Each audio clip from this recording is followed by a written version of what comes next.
l'idée que nous avons développée, c'est permettre effectivement à des aidants familiaux qui sont épuisés de pouvoir prendre le recul nécessaire en sortant de leur quotidien, de leur domicile pour aller voir leurs enfants, aller voir leurs amis ou prendre des vacances bien méritées. Donc on a vraiment la responsabilité de la maison, de la personne. Et là, on est en état de, j'allais dire, d'urgence, de demander de l'aide pour moi.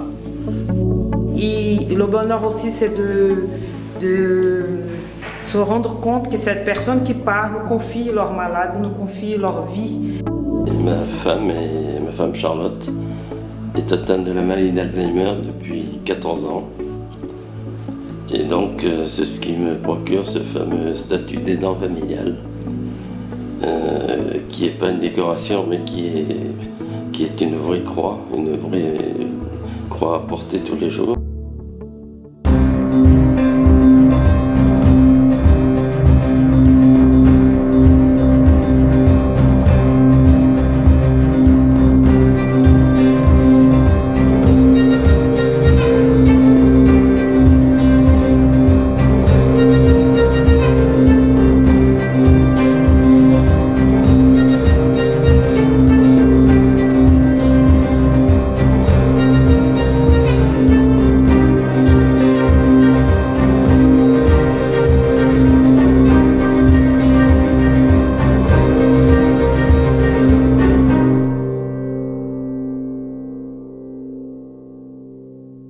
Aide et Répit est une association auvergnate basée à Chamalières dans le Puy-de-Dôme.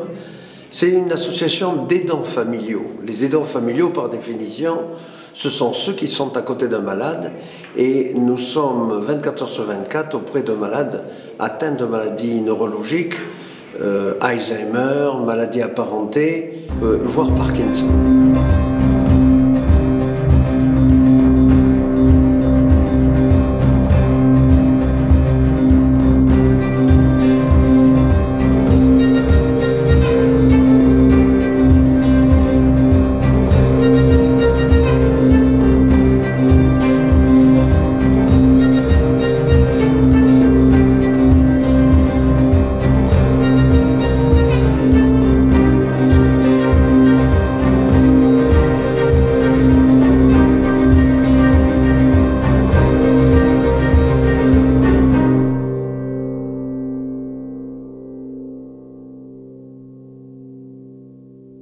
C'est une association qui a une originalité, une spécificité, c'est que nous nous sommes inspirés d'un dispositif que l'on appelle le baluchon au Québec et en Belgique. Au Québec, ce dispositif existe depuis 11 ans, en Belgique depuis 5 ans, et en France, ce qui nous paraissait important, c'est que les aidants familiaux qui avaient en charge ces malades d'Alzheimer puissent avoir la possibilité de prendre du répit et pouvoir se ressourcer.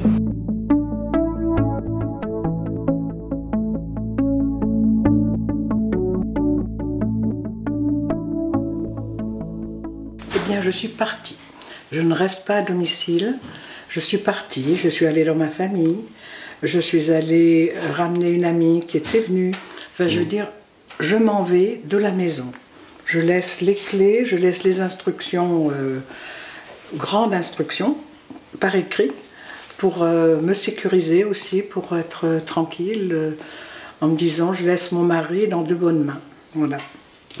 Donc l'association Aide et Répit, dont je suis vice-président et fondateur, permet aux aidants de prendre du répit, c'est-à-dire d'avoir de temps en temps une coupure qui leur permet de souffler et qui leur permet de reprendre des forces, de reprendre goût et de revenir auprès de leurs malades dans de meilleures conditions. Sinon, ils perdent leur efficacité, ils perdent leur patience, ils peuvent devenir maltraitants et puis ils peuvent surtout se rendre très malades et ne plus pouvoir du tout remplir leur rôle. Il faut dire que prendre du répit, c'est quelque chose de nécessaire quand on est 24 heures sur 24 auprès d'un malade.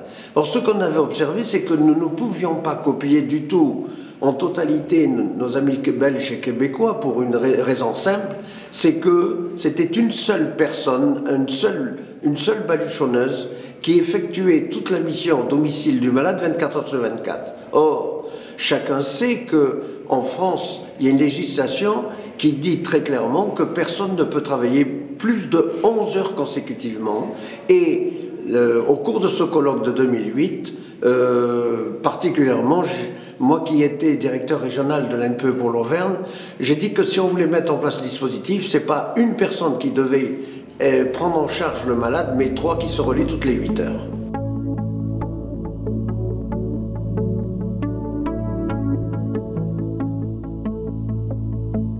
Pour les 2 ans d'expérimentation du 12 octobre 2009 au 11 octobre 2011, c'est une expérimentation qui vient de se terminer, nous avons quand même reçu 1 million d'euros pour ces 2 années, qui se compose de la façon suivante: 320 000 euros par l'État sous forme de contrats aidés, 180 000 euros par une caisse nationale de retraite complémentaire qui s'appelle Aprionis, qui est devenue aujourd'hui Humanis, et 500 000 euros par la CNSA, par la Caisse nationale de solidarité autonomie. Ce million d'euros avait quand même une particularité, c'est que non seulement nous sortions du chômage des demandeurs d'emploi de longue durée, des personnes de plus de 50 ans, des personnes inscrites au chômage de plus de 2 ans, des travailleurs handicapés, voire des jeunes, nous avons donné donc une deuxième chance à ces personnes par une mise en place d'une plateforme de vocation qui a pu déceler des habiletés, car dans tout être humain il y a des habiletés, mais sur un métier nouveau comme celui de la France, il était difficile d'avoir du recul, et c'est avec nos amis belges en particulier que nous avons décrit un profil type, et nous avons donc recruté 15 baluchonneuses qu'on a appelées des relayeuses, pour une raison simple, c'est que sur les 43 personnes qui avaient satisfait aux épreuves de sélection, il y avait 3 hommes et 40 femmes. Les 3 hommes, suite à des entretiens individuels, se sont révélés hors de la cible. On peut avoir des habiletés et pour autant ne pas être en mesure de les pratiquer.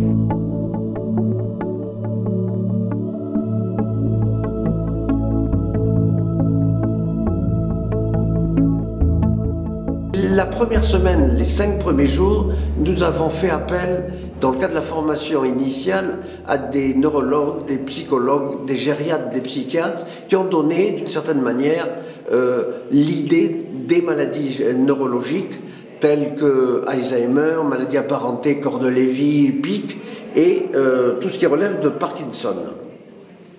Et la deuxième semaine, quelque chose de fondamental, c'est que nous avons demandé aux équipes belges, en particulier la directrice, Madame Angelina Sartener, et Muriel Debecco, la chef baluchonneuse, de venir former nos équipes sur place, puisque j'étais directeur régional de l'ANPE pour l'Auvergne.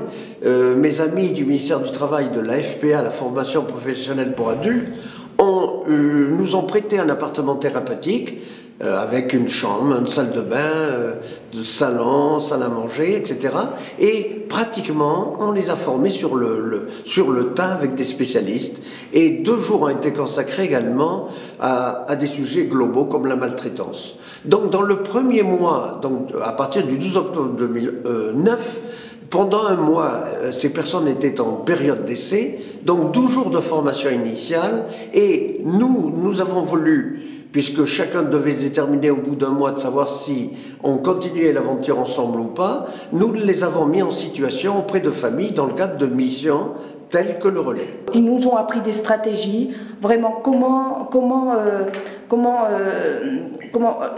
je pense que c'est le respect de la personne déjà, l'humain en tant que tel, comment discerner ce qui ne va pas chez la personne, pourquoi la personne est agressive, comment gérer les situations, les conflits, etc. J'ai été en stage en maison de retraite et c'est là que j'ai découvert que je pouvais travailler avec les personnes âgées. Parce que c'est un public qui m'a beaucoup plu et Et je me sentais tout à fait capable de travailler parce qu'avant, j'avais des préjugés. Je pensais que je ne pouvais pas travailler avec ces personnes parce que c'était des personnes fragiles, des personnes malades. Et dans ma tête, je me disais, c'est pas très gai de travailler avec une personne qui vieillit, qui se dégrade physiquement et qui va un jour disparaître. Et au contraire, c'est tout le bonheur du travail, c'est d'aider ces personnes qui ont des difficultés, et les familles aussi, travailler auprès des familles qui sont fatiguées, qui ont besoin de partir, qui ont besoin de se reposer. Et c'est tout le bonheur de ce travail qu'on fait. Donc j'avais demandé à mes équipes de réfléchir à un nom d'une profession nouvelle et qui resterait dans les annales du ministère du Travail. Et quelqu'un m'a dit, mais pourquoi on ne les appellerait pas des relayeurs et des relayeuses? J'ai demandé qu'est-ce qu'il y avait derrière cette réflexion et cette définition. La personne m'a dit, imagine un stade olympique avec un 4x100 mètres, l'aidant familial qui est à côté du malade lance la course et la première relayeuse prend le témoin, fait son 100 mètres, suivi de la deuxième relayeuse et la troisième relayeuse pour faire une 4x100 mètres. Et j'ai dit, mais qu'est-ce qu'il y a de merveilleux dans cette épreuve? Et la personne, avec beaucoup de finesse, m'a dit, mais c'est essentiel, ils ont un témoin, et si le témoin tombe, on est tous disqualifiés. Donc ça voulait dire très clairement que les personnels qui allaient être recrutés, non seulement devaient avoir des habiletés pour ce métier, mais qu'il fallait les former.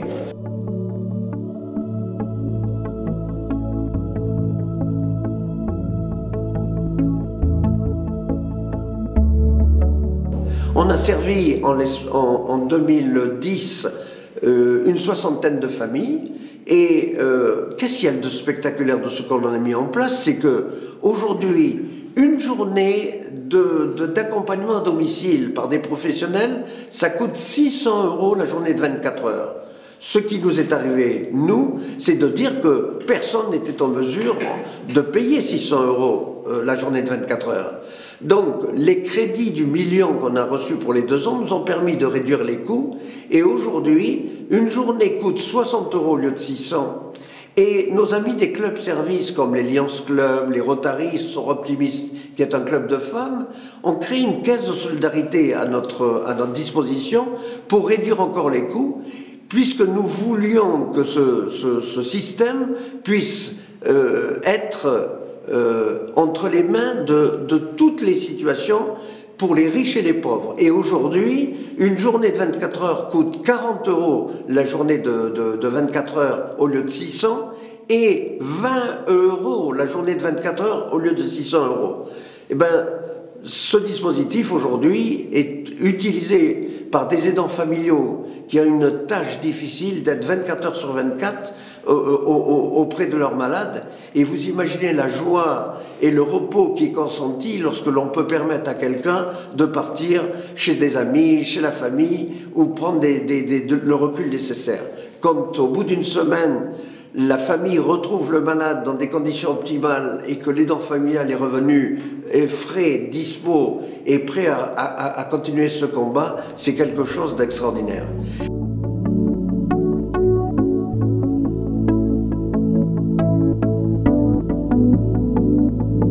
J'ai quand même un regret, je ne me suis pas mise à Internet. Ça me permettrait, voilà, de communiquer ou avec des amis, et pas seulement avec des amis, pour avoir des informations autres que je cherche, que j'ai cherché, que j'ai trouvé, mais longuement, avec des réunions, beaucoup de réunions, d'informations, parce qu'au début, on est un petit peu perdu et on a besoin, mais assez rapidement. Et je pense que la nouvelle technologie permettrait de travailler dans une approche plus rapide, hein.